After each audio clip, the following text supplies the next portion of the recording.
चंद्रबाबू जी technology को लेकर के मेरी भारी तारीफ कर रहे थे, लेकिन मैं आज एक रहस्य बता देता हूं।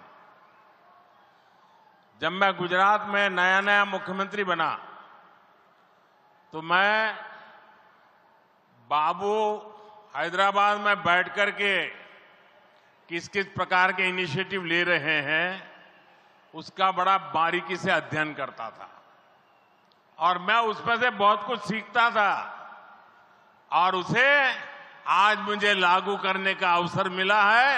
मैं लागू कर रहा हूं।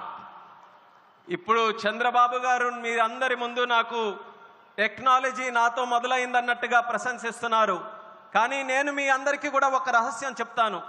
నేను సరికొత్తగా ముఖ్యమంత్రి అయినటువంటి రోజుల్లో గుజరాత్లో ఉన్నప్పుడు అప్పుడు చంద్రబాబు నాయుడు గారు ఆంధ్రప్రదేశ్లో హైదరాబాద్లో ఐటీని ఏ రకంగా డెవలప్ చేస్తున్నారో నేను క్లోజ్గా అబ్జర్వ్ చేసి అధికారులను కూడా పెట్టి అబ్జర్వ్ చేయించి ఆ రోజు నేను చాలా దగ్గరగా తెలుసుకున్నటువంటి విషయాలు మళ్ళీ తిరిగి ఈరోజు ఆంధ్రప్రదేశ్కి వచ్చి మళ్ళీ మీ అందరి ముందు ఈరోజు నేను చేయగలుగుతున్నానన్నది తెలియజేస్తున్నాను.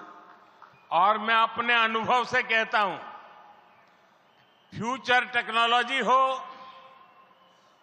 बहुत बड़े स्केल पर काम करना हो और जल्दी से इसे जमीन पर उतारना हो तो वो काम चंद्रबाबू उत्तम से उत्तम तरीके से कर सकते हैं.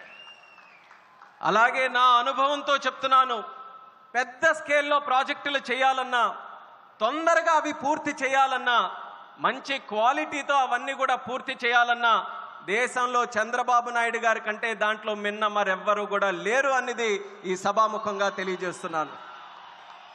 साथियों, 2015 में मुझे प्रजा राजधानी का शिलान्यास करने का अवसर मिला था. बीते सालों में केंद्र सरकार ने हर प्रकार से अमरावती के लिए मदद दी है. यहां बेसिक इंफ्रास्ट्रक्चर के निर्माण के लिए सभी कदम उठाए गए हैं. अब चंद्रबाबू गारू के नेतृत्व में राज्य सरकार बनने के बाद सारे ग्रह जो लगे थे अब हट गए हैं.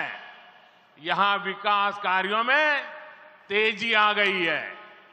हाई कोर्ट, विधानसभा, सेक्रेटेरिएट, राजभवन, ऐसी कई जरूरी बिल्डिंग बनाने के कामों को भी प्राथमिकता दी जा रही है.